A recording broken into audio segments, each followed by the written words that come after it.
والإسلام ديني ومحمدا رسول الله ويقيني أدنو إليه ساجدا بجبيني اقبل صلاتي وللصلاة.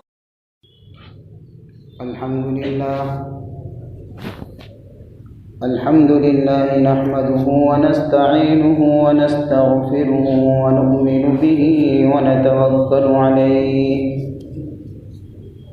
ونعوذ بالله من شرور أنفسنا ومن سيئات أعمالنا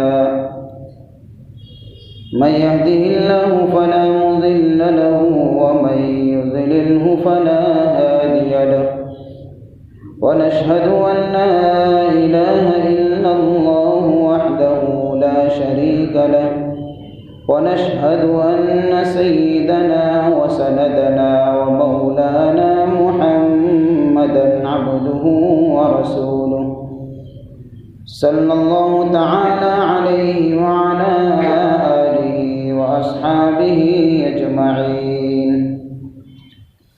أما بعد فأعوذ بالله من الشيطان الرجيم. بسم الله الرحمن الرحيم.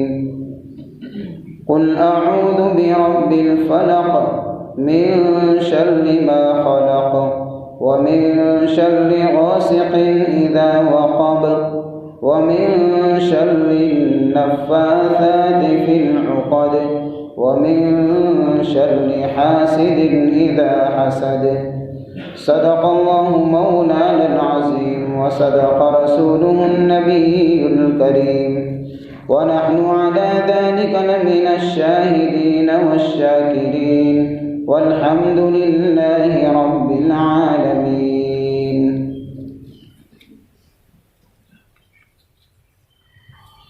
قابل قدر محترم دوست اور بزرگوں، گزشتہ جمعہ کو اس سورت کا شان نزول اور اس کے فضائل آپ کے سامنے رکھے تھے کہ دونوں صورتیں کتنی عظیم صورتیں ہیں، اور خود حضور پاک صلی اللہ علیہ وسلم کا پوری زندگی ان صورتوں کے پڑھنے کا معمول رہا. مختلف موقعوں کے اوپر سونے سے پہلے پڑھنا ثابت ہے، سو کر اٹھنے کے وقت پڑھنا ثابت ہے، ہر نماز کے بعد پڑھنا ثابت ہے، ایسے صبح اور شام پڑھنا ثابت ہے. یہ ساری باتیں آپ کے سامنے رکھی تھی. اب اس سورت کا ترجمہ سننے سے پہلے ان دونوں کا خلاصہ سمجھ لے تاکہ پوری سورت کا سمجھنا ہمارے لیے آسان ہو. ان دونوں صورتوں کے اندر اللہ کی پناہ مانگی گئی ہے 5 چیزوں سے. ان 5 چیزوں میں سے سورۃ الفلق کے اندر 4 چیزیں ہیں اور سورہ الناس یعنی قل اعوذ برب الناس کے اندر 1 چیز ہے. سورۃ الفلق کے اندر جن 4 چیزوں سے پناہ مانگی گئی ہے اللہ کی، اس میں اللہ کی جو صفت بیان فرمائی ہے وہ رب الفلق، ایک صفت. اور سورہ الناس کے اندر جو 1 چیز سے پناہ مانگی گئی ہے اس میں اللہ کی 3 صفتیں بیان فرمائی ہے. یعنی الفلق کے اندر پناہ مانگی گئی 4 چیزوں سے اور اللہ کی 1 صفت، اور سورہ الناس کے اندر پناہ مانگی گئی 1 چیز سے اور اللہ کی 3 صفتیں. اس لیے کہ سورہ الفلق کے اندر جن 4 چیزوں سے پناہ مانگی گئی ہے اس میں سے 1 چیز یہ ہے کہ دنیا کے اندر جتنی بھی مخلوقات ہیں ان ساری مخلوقات کے شر سے اگر کوئی بچا سکتا ہے تو وہ اللہ کی ذات ہے.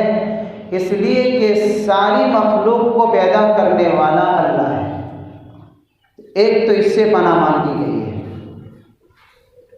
دوسری چیز جس سے پناہ مانگی گئی ہے سورہ الفلق کے اندر وہ رات کے اندھیرے سے پناہ مانگی گئی ہے کہ اندھیرے کے شر سے بھی اگر کوئی بچا سکتا ہے، بہت سی مرتبہ اندھیرے کے اندر انسان بہت ساری مصیبتوں میں مبتلا ہو سکتا ہے، بہت ساری تکلیفوں کا باعث اندھیرا اس کے لیے بن سکتا ہے، تو اس اندھیرے سے پناہ مانگی گئی ہے اللہ کی۔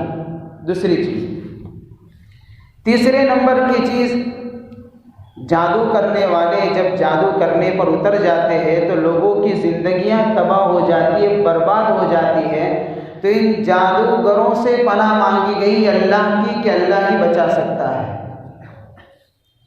چوتھی چیز، حسد کرنے والے، یہ حسد اتنی بری چیز ہے کہ جب حسد کی وجہ سے سامنے والے سے جب دشمنی پر اتر جاتا ہے کوئی حاسد، تو ایسے ایسے قدم اٹھاتا ہے کہ انسان سوچ بھی نہیں سکتا۔ تو اس حاسد کے حسد سے بچنے کی دعا مانگی گئی ہے اللہ کی، اور اللہ کی صفت رب الفلق، یعنی یہ جو چار چیزیں ہیں، یہ جو چار مصیبتیں ہیں جو جس سے بچنے کی یعنی کہ دعا کی گئی ہے اللہ سے، یہ چاروں چیزوں کا زیادہ تر تعلق دنیا سے ہے۔ رات کے اندھیرے میں تکلیف پہنچے گی، کوئی جادوگر جادو کرے گا، یا مخلوقات کا شر پہنچے گا، یا حسد کرنے والے کے حسد کی وجہ سے کوئی تکلیف پہنچے گی۔ یہ وہ شرور ہے، یہ وہ چیزیں ہیں کہ اگر اس کی وجہ سے کسی انسان کو تکلیف پہنچتی ہے تو اس کے دنیاوی معاملات متاثر ہو سکتے ہیں، دنیاوی نقصان ہو سکتا ہے۔ اور پانچویں چیز جو سورہ الناس کے اندر اللہ کی پناہ مانگی گئی، وہ شیطانی وسوسے سے پناہ مانگی گئی ہے، شیطان سے بچنے کی دعا کی گئی ہے، اس لیے کہ اس صورت کے اندر جو شیطان سے بچنے کی دعا کی گئی اللہ کی تین صفتوں کے ساتھ میں، کیونکہ شیطان جب کسی پر حملہ کرتا ہے تو اس کی دنیاوی معاملات متاثر نہیں ہوتے، اس کے دینی معاملات متاثر ہو جاتے ہیں۔ تو گویا کہ اس صورت میں دنیاوی معاملات سے تعلق جو ہے وہ ان مصیبتوں سے بچنے کی دعا کی گئی اور اللہ کی ایک صفت، اور سورہ الناس کے اندر دینی معاملات جو ہے اس کو جو نقصان یعنی کہ پہنچتا ہے شیطان کی وجہ سے، اس سلسلے میں جو دعا کی گئی اس میں اللہ کی تین صفتیں، پتہ چلا کہ اگر کسی انسان کو نقصان چاہے دنیاوی پہنچے چاہے دینی پہنچے، نقصان ضرور ہوتا ہے، لیکن دنیاوی نقصان دینی نقصان کے مقابلے میں کم ہے، اس لیے اللہ کی ایک صفت بیان کی گئی۔ اور سورہ الناس کے اندر شیطانی وسوسے سے پناہ مانگی گئی اللہ کی تین صفتوں کے ساتھ، اس لیے کہ جب کسی کو دینی نقصان پہنچتا ہے تو دینی نقصان دنیاوی نقصان کے مقابلے میں بہت بڑا ہے، اس لیے اللہ کی تین صفتوں کو پکار کر اللہ کی حفاظت اور اللہ کی پناہ مانگی گئی ہے۔ اسی لیے حدیث پاک کے اندر آتا ہے اللہم لا تجعل مصیبتنا فی دیننا، اے اللہ ہمیں ہمارے دینی اعتبار سے ہمیں کسی مصیبت میں مبتلا نہ فرمانا، کیونکہ بہت بڑا نقصان ہے دین کا۔ دنیا کا نقصان بھی ایک نقصان ہے، لیکن مان لیجیے اگر کسی کو دنیا کا نقصان پہنچا تو کب تک؟ جب تک اس کی زندگی اگر اس کا نقصان دور نہیں ہوا تو اس کے دنیاوی معاملات متاثر ہوں گے، نقصان ہوگا، ساری چیزیں پیش آئے گی، لیکن جیسے ہی یعنی کہ سمجھو کہ اس کی تقدیر کے اندر یہ ساری چیزیں ختم، اس کی زندگی ختم، تو اس کے دنیاوی نقصان بھی ختم۔ دین کا نقصان ایسا نقصان ہے کہ اگر کسی کے دین کے اندر نقصان پہنچ گیا تو اس کی دنیا کا نقصان نہیں ہے بلکہ آخرت کا نقصان ہے، اور یہ بہت بڑا نقصان ہے۔ اس لیے دین کا نقصان دنیاوی نقصان کے مقابلے میں بہت بڑا ہے، اس لیے اللہ تعالیٰ کی تین صفتیں بیان فرما کر گویا کہ ہمارے دین کی حفاظت کی دعا مانگی گئی ہے۔ یہ سورہ الفلق کے اندر اللہ کی حفاظت اور اللہ کی پناہ مانگی گئی ہے۔ اور ایک بات اصولی، انسان چاہے دنیاوی اعتبار سے ترقی کرنا چاہے یا دینی اعتبار سے ترقی کرنا چاہے، اسی وقت ترقی کر سکتا ہے جب وہ شرور اور فتن اور نقصان سے بچا رہے گا تو ہی وہ ترقی کرے گا، دنیاوی اعتبار سے بھی دینی اعتبار سے بھی۔ مثال کے طور پر ایک کسان کھیتی بوتا ہے، فصل بوتا ہے، تو اس کی فصل اچھی کب ہوگی؟ جب وہ اپنی فصل کو نقصان اور ضرر اور شر سے بچائے گا۔ کھیتی کا شر کیا ہے؟ وہ کھیتی کو بارش وغیرہ سے بچانا پڑتا ہے، کیڑے مکوڑے نہ ہو جائے اس کے اندر، جس کو ہم جیوان کہتے ہیں، اندر نہ پڑ جائے، یا اسی طریقے سے بہت ساری گھاس ایسی ہوتی ہے کہ اگر وہ بیج کے اندر اگ جائے گی تو اس کی وجہ سے کھیتی کی ترقی کے اندر وہ گھاس مانے بنتی ہے، تو اس کی وجہ سے کسان کیا کرتا ہے؟ دوائی بھی چھاڑتے تاکہ زائد گھاس نکل جائے، اور زائد جو یعنی کہ کیڑے مکوڑے رہتے ہیں جو کھیتی کو نقصان پہنچا سکتے ہیں وہ مر جائے۔ تو کھیتی کو اگر اچھی طریقے سے اس کی فصل کو لینا چاہتا ہے تو اس کھیتی کو شر سے بچانا جو اس کو نقصان پہنچاتی ہے ضروری ہے۔ اسی طریقے سے میرے بھائی، ہمارے ایمانی اعتبار سے ہم ترقی کرنا چاہتے ہیں تو ہمارے ایمان کو جو چیزیں نقصان پہنچاتی ہے، کفر ہے، شرک ہے، بدعت ہے، رسومات ہے، رواج ہے، گناہ ہے، فسق و فجور ہے، یہ وہ چیزیں ہیں، شک ہے، نفاق ہے، یہ وہ چیزیں ہیں کہ جب یہ شر ایمان کے ساتھ میں مل جاتے ہیں تو آدمی دینی اعتبار سے ترقی کرنے سے رک جاتا ہے۔ اس لیے ضرر سے بچنا انسان کے نیچر میں داخل ہے، یہ چیز انسان کی فطرت میں داخل ہے کہ وہ چاہتا ہے کہ میں اپنے آپ کو نقصان سے بچاؤں تاکہ دنیاوی اعتبار سے بھی ترقی کروں، تاکہ دینی اعتبار سے بھی ترقی کروں۔ اللہ تعالیٰ ہر کسی کی اس سے حفاظت فرمائے، دنیاوی اعتبار سے بھی اللہ نقصان سے حفاظت فرمائے اور دینی اعتبار سے بھی اللہ تعالیٰ نقصان سے اللہ حفاظت فرمائے۔ اب سنیے آیت کا ترجمہ جو ہوتا ہے، یہ دونوں صورتوں کا خلاصہ میں نے آپ کے سامنے رکھ دیا۔ اب اللہ تعالیٰ ارشاد فرماتے ہیں، پہلی آیت سورہ الفلق کی، قل اعوذ برب الفلق۔ اے نبی صلی اللہ علیہ وسلم آپ کہیے، قل آپ کہیے، اعوذ میں پناہ مانگتا ہوں، برب الفلق صبح کے مالک کی، صبح کے رب کی۔ اس آیت کا ترجمہ ہے، آپ کہیے اعوذ میں پناہ مانگتا ہوں صبح کے مالک کی۔ اس آیت کے اندر دو باتیں جو خاص طور پر سمجھنے جیسی ہیں۔ ایک بات تو یہ ہے، اللہ کی پناہ مانگنے کا حکم دیا گیا اس لیے کہ ہمارا عقیدہ ہے انسان کسی بھی مصیبت میں مبتلا ہو، چاہے دینی اعتبار سے یا دنیاوی اعتبار سے، کسی بھی تکلیف کے اندر، کسی بھی برائی کے اندر، کسی بھی نقصان کے اندر جب انسان پھنس جاتا ہے تو ہمارا عقیدہ یہ ہے کہ اس نقصان سے بچانے والی ذات صرف اللہ کی ہوتی ہے، باقی کوئی نہیں بچا سکتا، اللہ ہی بچاتا ہے۔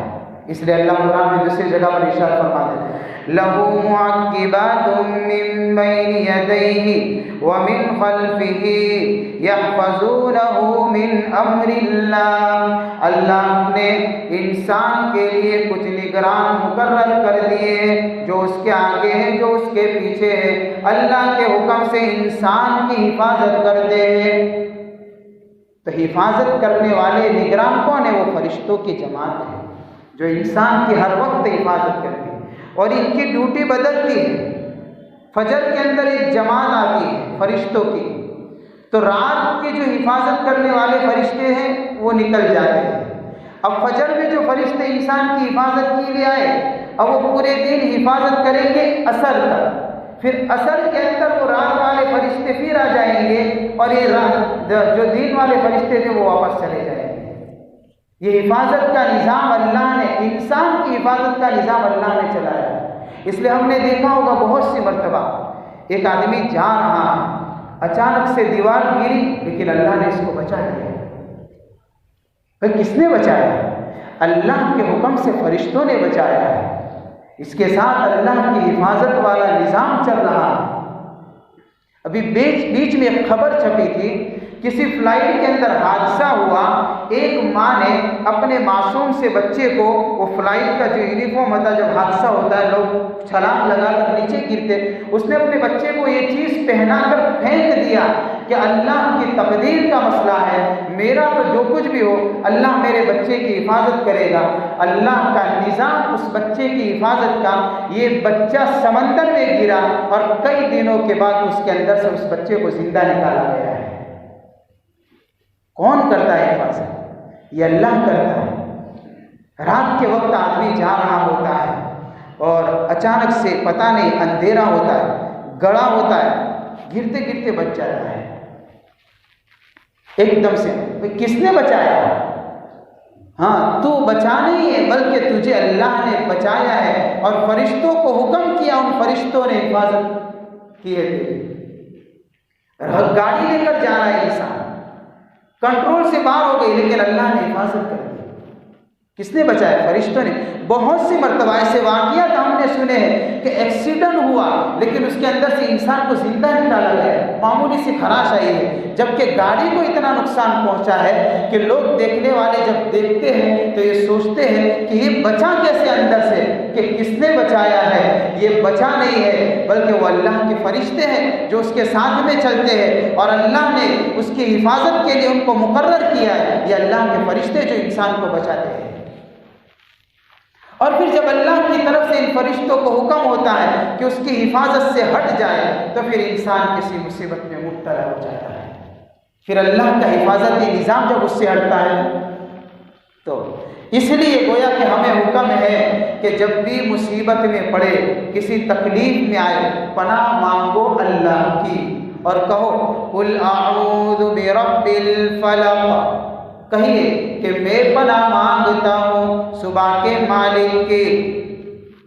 رب الفلق اللہ کی صفت ہے۔ الفلق یہ عربی کا لفظ ہے جس کے معنی ہوتا ہے پھاڑنا۔ گویا کہ اللہ تعالیٰ رات کی تاریکی کو پھاڑ کر، رات کی اندھیری یعنی کہ وہ چادر کو پھاڑ کر اندر سے اللہ صبح کی روشنی کو اپنے قدرت سے، اپنے فضل سے نکالتے ہیں۔ یہ اللہ ہم روزانہ مشاہدہ کرتے ہیں، ہم روزانہ دیکھتے ہیں، رات آتی ہے، دین آتا ہے، روشنی ملتی ہے نا، یہ اللہ کرتے ہیں۔ اس لیے اللہ نے فرمایا قرآن پاک کے اندر ایک جگہ کے اوپر قُلْ أَرَأَيْتُمْ إِنْ جَعَلَ اللَّهُ عَلَيْكُمُ اللَّيْلَ سَرْمَدًا إِلَى يَوْمِ الْقِيَامَةِ مَنْ إِلَٰهٌ غَيْرُ اللَّهِ يَأْتِيكُمْ بِضِيَاءٍ أَفَلَا تَسْمَعُونَ۔ اے نبی صلی اللہ علیہ وسلم آپ کہہ دیجئے، ذرا سوچو تو صحیح، ان جعل اللہ علیکم اللیل سرمدا، اگر اللہ تعالیٰ اس رات کو ہمیشہ کے لیے رات ہی بنا دے، قیامت تک کے لیے رات ہی بنا دے، من الہ غیر اللہ، کون ہے جو اللہ کے علاوہ دوسرا ہے، یأتیکم بضیاء، کہ تمہارے پاس دین کی روشنی لے کر آئے۔ کوئی کر سکتا ہے؟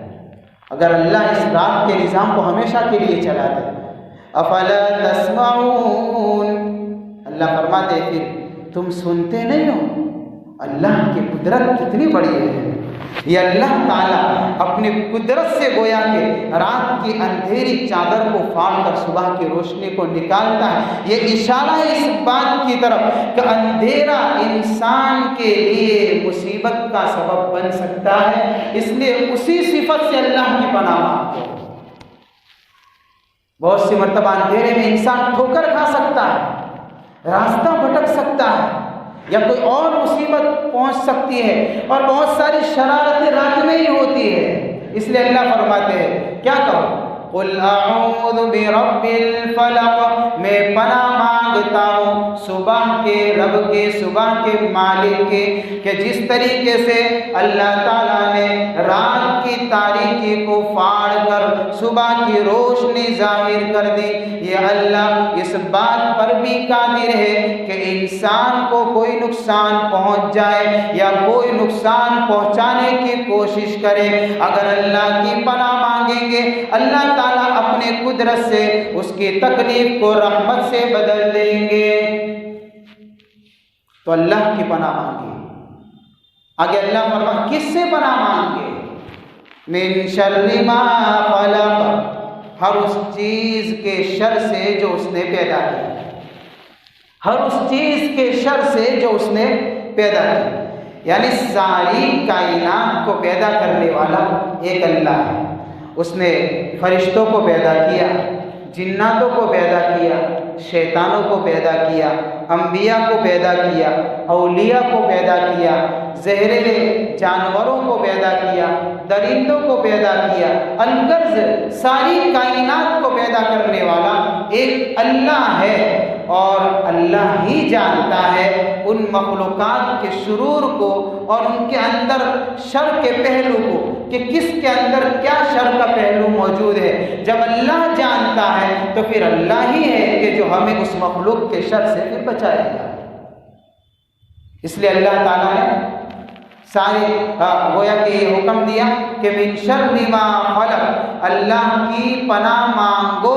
کس سے پناہ مانگو؟ کہ ساری مخلوقات جو اللہ نے پیدا کی ہے اس کے شر سے۔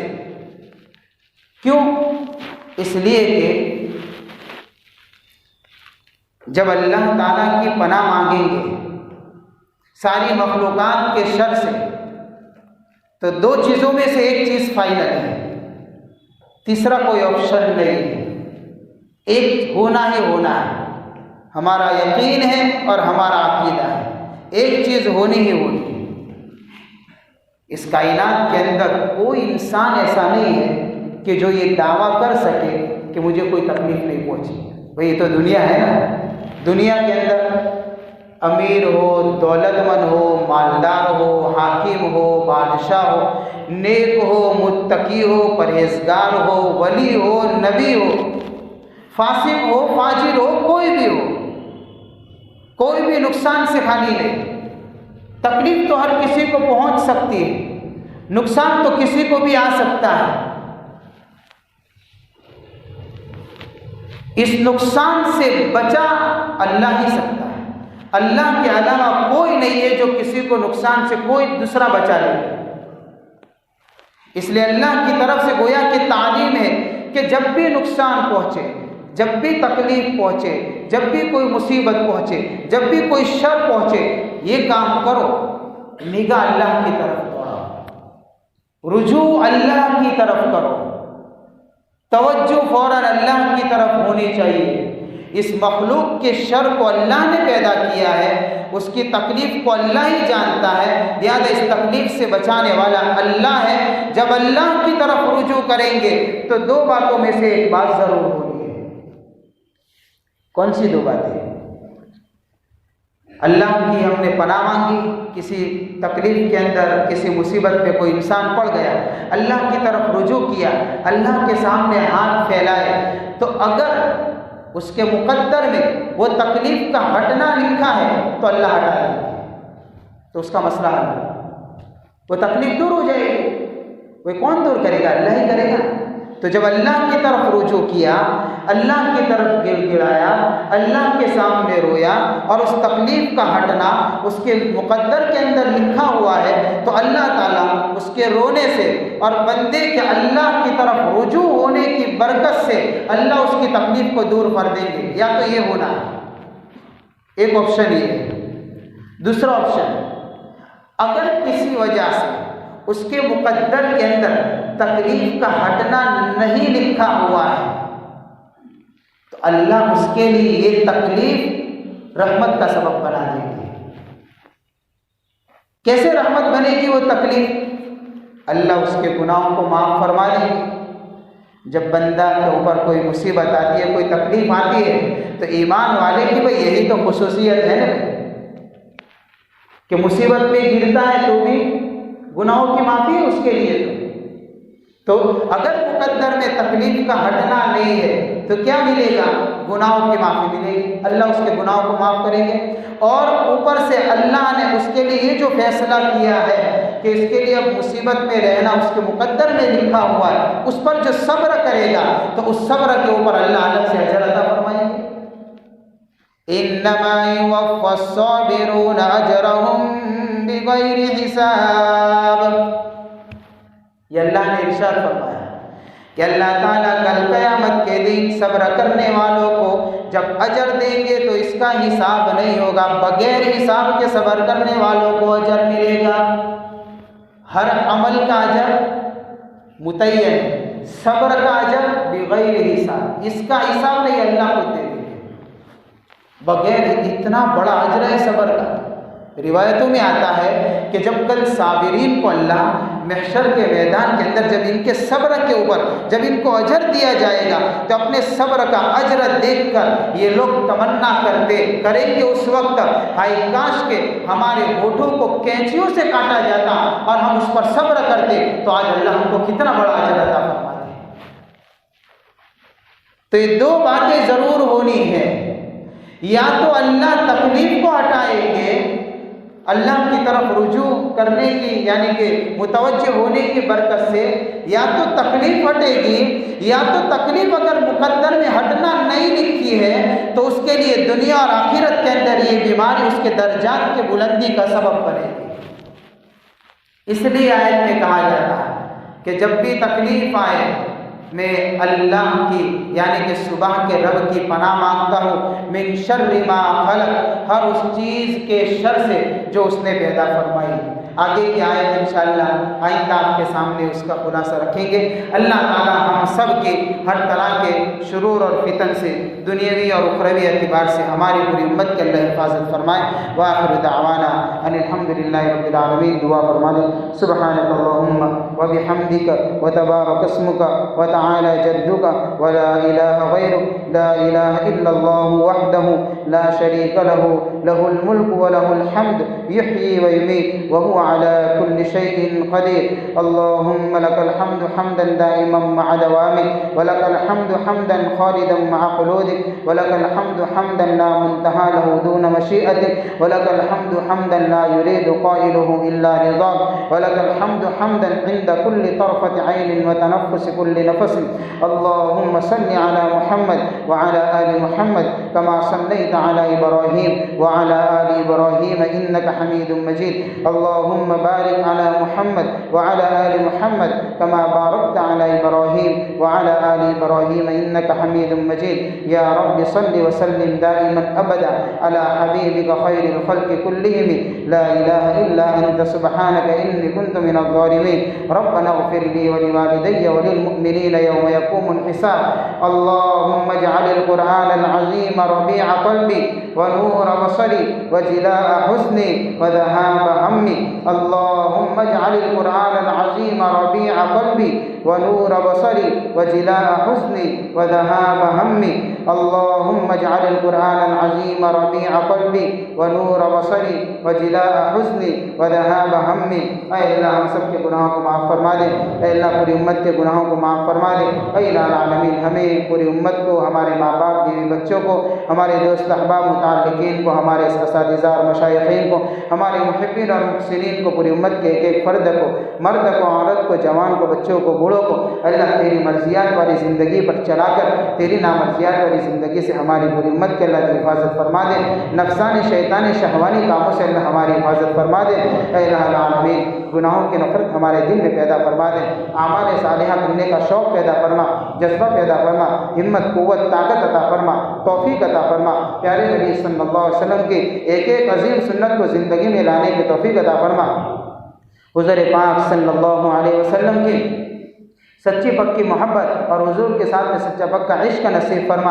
اے الہ العالمین یہ قرآن کی مجلس یہ بڑی بابرکت مجلس ہے، اے رب العالمین یہ تیرا کلام ہے، اس کا سمجھنا اور سمجھانا تیری مدد کے بغیر تو پھر تیری توفیق کے بغیر ہمارے بس میں نہیں ہے۔ اے رب العالمین اے رب العالمین صحیح طریقے سے اس قرآن کے معانی کو سمجھنے کی صلاحیت پیدا فرما، سمجھانے کی صلاحیت پیدا فرما، اس کے احکام پر عمل کرنے کی صلاحیت پیدا فرما۔ اللہ یہ مجلس ہمارے لیے دنیا اور آخرت میں تیری رضا کا ذریعہ بنا، کامیابی کا ذریعہ بنا، نجات کا ذریعہ بنا، ایمان کی حفاظت کا ذریعہ بنا، اللہ گناہوں سے حفاظت کا ذریعہ بنا۔ اے الہ العالمین اعتبار سے دینی اعتبار سے ہمارے لیے ترقی کا ذریعہ بنا۔ اللہ امت کے اندر، قوم کے اندر قرآن کے خادم پیدا فرما، قرآن کی تلاوت کرنے والے پیدا فرما، تیرے رضا اور اللہ تیرے شان کے مطابق تیرا کلام پڑھنے کی توفیق عطا فرما، تیرے شان کے مطابق تیرے کلام کی تلاوت کرنے کی توفیق عطا فرما۔ اللہ عشق کے ساتھ، محبت کے ساتھ میں اے اللہ العالمین بہترین طریقے سے تیرا کلام پڑھنے والا ہمیں بنا دے۔ اے رب العالمین ہماری دعاؤں کو حضور پاک صلی اللہ علیہ وسلم کے صدقے طفیل، صحابہ کرام کے طفیل، اولیاء کرام کے طفیل میں قبول فرما۔ اللہم انا نسألک من خیر ما سألک منہ نبیک محمد صلی اللہ علیہ وسلم ونعوذ بک من شر ما استعاذ منہ نبیک محمد صلی اللہ علیہ وسلم وانت المستعان وعلیک البلاغ ولا حول ولا قوة الا باللہ العلی العظیم برحمتک یا ارحم الراحمین۔